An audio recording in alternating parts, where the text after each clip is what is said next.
Hello to the team there at Holden. Firstly, I want to say thank you for providing the opportunity for grassroots clubs like ourselves to achieve necessary funding to survive in the economic situation that we're in. Welcome to our club, the Burpengary Brumbies. We're located on the northern suburbs of Brisbane.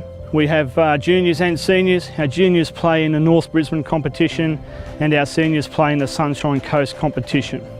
We have approximately 200 members, and over the last 3 years we've seen some considerable growth in our club. Our juniors have grown by over 50%. In recent times, unfortunately though, we've started to lose some of our long-term life members, the dedicated volunteers that we need to keep this club growing. And the only reason we seem to be losing them is because our machinery has become outdated and heavy. So much so that at the end of last season, our groundsman, Bushy, who absolutely loved this club, had to call it a day. Bushy still turns up every weekend with his chair, walks up to the ground to watch a game of cricket, and normally starts the conversation with the opening line, "How is it today?" referring to his beloved pitch. Our groundsman had to walk away because he couldn't handle the machinery anymore. We have a 14-year-old roller that's temperamental like any teenager. Unfortunately, this one weighs 1,600 kgs. It has no manual steering mechanism, so if we want to manipulate it into place, it's done through pushing and pulling. And the dedicated volunteers are really starting to struggle with that. Our turf pitch is critical to providing our juniors a pathway into senior cricket. And we're asking your help to assist us in maintaining this pitch at the best possible level we can. We're asking you, the guys here at Holden, to help supply us with a brand new ride-on roller. If this club can secure a ride-on roller, we will be able to secure groundsmen for generations to come. We are a 100% volunteer club, and we aren't associated with any major sporting clubs, so funding's very difficult for us to get. Okay, and that's enough from me, guys. I'd like you to come and meet some of our dedicated volunteers. All right, Andy, again, thanks for coming here today and helping us out with what we do here. No problem. You've been associated with the club for a long time, haven't you? Yeah, been here 22 years. Prior to that, I was associated with cricket in Melbourne since I was a teenager, so I've been involved in cricket for a long time now. Cool, 22 years, so that means you're a life member here at the club? Yeah, been a life member for about 10 years. Wow, that's awesome. Yeah. I'm sure in that time you've seen some big changes.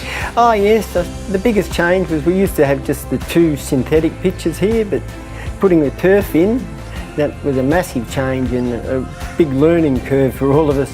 A lot of us hadn't had a lot to do with turf before. Okay, so putting a turf wicket in, that's a fairly expensive exercise. Oh yes, yeah. Would that be one of the biggest assets we've got as a club? Oh definitely, it's gained us a lot of players, you know, that are really keen to play on turf, and it gave them a chance to do that. I noticed we've had quite a few premierships in our second grade in the Sunshine Coast. Obviously that's a big push for having a turf wicket as well. Oh yes, it certainly attracts the decent players. They all want to play on turf, and most of them want to play as high as they can, so having the turf there gets you up in the grades. Okay, so 22 years. So Andy, how old is that turf pitch?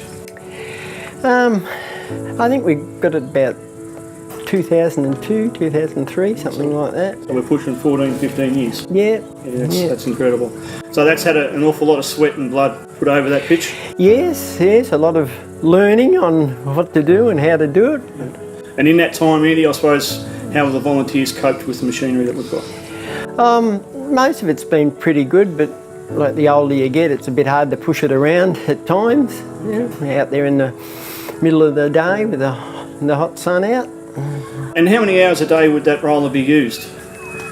Well, it's generally probably used from like Wednesday, Thursday, Friday and Saturday, and in that time probably 5 or 6 hours each day. Okay. Not so much on the Saturday. The Saturday's probably just an early morning roll just to tidy it up. And all right, so that old beast comes out of the shed probably 20 hours a week? Yeah. 20 hours a week. I know when I started here, Andy, we had Bushy doing the pitch for us. Yeah. He no longer does the pitch. Well, what's the driving force behind Bushy having to walk away? Oh, it just got too hard for him. Like, he did a fantastic job when he was here, but he's around the 70 mark now, 70 years of age, and it's a bit tough for people of that age to push this roller around and all that. It just all got too much for him. And it was a massive loss for us actually, because he had time during the week to do stuff, and at the moment our volunteers, we've got to fit it in around work. Yeah. And that's pretty hard. And how easy is it to start? Normally pretty easy. Normally pretty easy, but it has its moments. I think This morning was no G up though, was it? That's the way it is. that's the way it is sometimes. Andy, obviously a ride-on roller would make a huge difference to this. Oh, definitely. Like anyone could use that. Like you don't need too much strength or anything. It all does it itself. So when I have a look at the likes of Bushy and the few other blokes, Rob Mason, Yeah. and that have been around helping, you know, I sort of believe that if we had that ride-on roller, they'd probably still be here. Oh. They really enjoyed the club. Oh, definitely.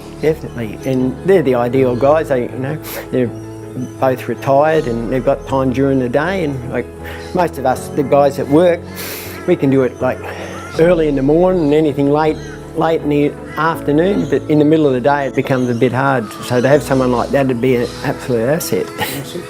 And the turf wicket, what does it mean to our juniors? Well, it gives them a stepping stone. Like, it doesn't mean that they're going to have to stay here. They can improve their cricket, and they've already got a bit of experience on turf, and they can go on to bigger and better things in bigger clubs. You know, the ultimate goal, I suppose, would be like Australia would be like the ultimate goal. But even just playing district cricket, that would be huge for them. We have a number of young guns currently in representative side. I know Sam Wilmot's going pretty well. Yeah. And he's tasted some of our our second and third grade experience over the last couple of years on turf. Yeah. So surely that would be just huge benefits for him. Oh, definitely. Like, I know a lot of clubs that have got turf wickets and they don't let their juniors use them. They only let the seniors use them in the afternoon. Where we give the juniors a chance here in the morning to have a chance to play on turf. A lot of them don't get that chance at all. They don't start playing on turf until they're in their seniors and get very little experience leading up to it.